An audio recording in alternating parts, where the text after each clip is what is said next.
আজকে আমরা মুসলমান, we forget the thrill of Islam and teaching of Islam.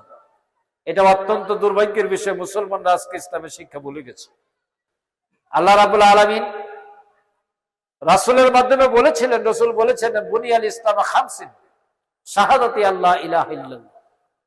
ইসলাম 5টি খুঁটির উপর দাঁড়িয়ে আছে। তার একটা খুঁটি হচ্ছে এই কথা ঘোষণা দেওয়া আল্লাহ ছাড়া কোনো মাবুদ নেই, there is no ilah except Allah, আল্লাহ ছাড়া কোনো মাবুদ নেই, এই ঘোষণা দিতে হবে।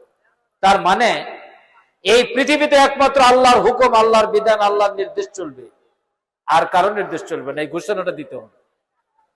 নাম্বার 2 হচ্ছে যে সালাত কায়েম করতে হবে। এরপরে রোজার কথা বলা হয়েছে, জাকাতের কথা বলা হয়েছে, হজের কথা বলা হয়েছে।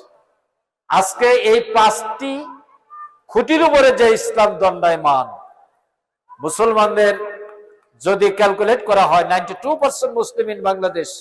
আমি এই মসজিদে নামাজ পড়লাম, প্রাণটা জড়িয়ে গেল যে বারান্দার ভিতরের অংশ পুরোটাই ভরে গেছে। সুতরাং মানুষ নামাজের দিকে অভ্যস্ত হচ্ছে, তবে রেশিও অনুযায়ী, অনুপাত অনুযায়ী এটার সংখ্যা আরো বাড়া দরকার।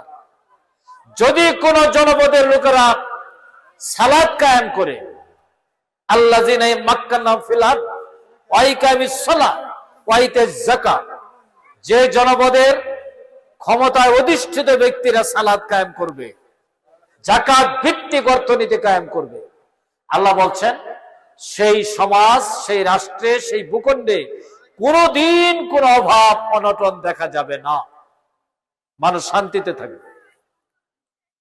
They will live in peaceful environment, তারা শান্তিপূর্ণ পরিবেশে অবস্থান করবে।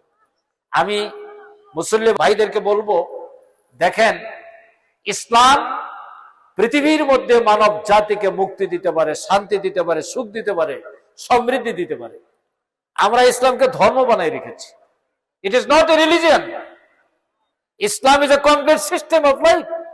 ইন্নাদ দীনা ইনদাল্লাহিল ইসলাম, আল্লাহর নিকট গ্রহণযোগ্য একমাত্র জীবন ব্যবস্থা হলো ইসলাম। আপনি যদি নামাজ পড়েন, ইসলামের একটা অংশ মানলেন, রোজা করলেন, ইসলামের আরেকটা অংশ মানলেন, হজ করলেন, জীবনে একবার, ইসলামের আরেকটা অংশ মানলেন। কিন্তু আল্লাহ তাআলা তো কোরআনে লক্ষ্য করে বলছেন, আফা তুমিনুনা বিবাদিল কিতাব, তোমরা কি কোরআনের কিছু অংশ মানবে আর কিছু অংশ অমান্য করবে? কিছু অংশ আমল করবে আর কিছু অংশ আমলের বাইরে রাখবে? এই আচরণ যারা করবে, মনে রেখো ইউরাদ্দুনা ইলা আসাদ্দিল আযাব, তাদেরকে ভয়ঙ্কর আযাব ভোগ করতে হবে। দুনিয়ায় তারা লাঞ্ছিত, অপমানিত এবং তারা সব জায়গায় নিগৃহীত হবে। আজকে এটাই মুসলমানদের দুর্ভাগ্যের বড় কারণ যে ইসলামকে আমরা ছেড়ে দিয়েছি। ইসলাম আছে মসজিদের ভিতরে আর মাদ্রাসার ভিতরে আর জিকির আজগারের মধ্যে। ইসলাম বঙ্গভবনে নাই, পার্লামেন্টে নাই, হাইকোর্টে নাই, সুপ্রিম কোর্টে নাই।